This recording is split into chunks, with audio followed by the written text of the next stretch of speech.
વડોદરાના રાજમહેલ રોડ પર મરી માતાના ખાંચામાં દરોડા પાડવામાં આવ્યા. એપલના મોબાઈલની ડુપ્લિકેટ એસેસરીઝનું વેચાણ થતું હોવાની બાતમી મળી હતી, જેના આધારે આ દરોડા પાડવામાં આવ્યા. રાવપુરા પોલીસે ચેકિંગ હાથ ધર્યું.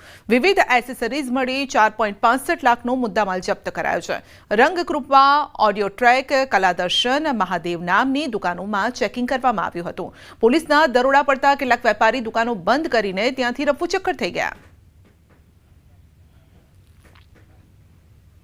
જૂનાગઢ જિલ્લાના ગામડાઓમાં બેફામ દેશી દારૂનું વેચાણ ચાલી રહ્યું છે. કેશોદના ભાટ સિમરોલીમાં મહિલા સરપંચના દેશી દારૂના અડ્ડા પર દરોડા પાડવામાં આવ્યા. સ્થાનિકોએ જનતા રેડ કરી દેશી દારૂ વેચતા તત્વોને ઝડપી પાડ્યા છે.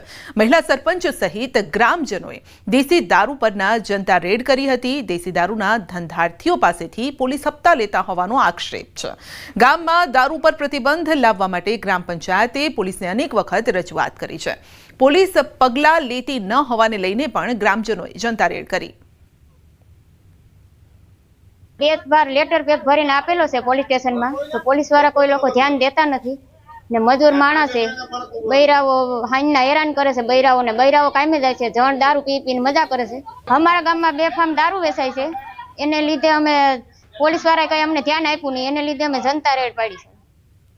વડોદરાના સમતા વિસ્તારમાં એસઓજીનું સર્ચ ઓપરેશન. અમૃતનગરના મકાનમાં મોડી રાત્રે એસઓજીએ દરોડા પાડ્યા. દરોડામાં 1 કિલો 6 ગ્રામ ગાંજાનો જથ્થો જપ્ત કરાયો છે. આરોપી આકાશ બોધેલાની એસઓજીએ અટકાયત કરી છે. લક્ષ્મીપુરા પોલીસ મથક ઊંઘતું ઝડપાયું છે. આકાશ ઘરેથી ગાંજાનું વેચાણ કરતો હતો.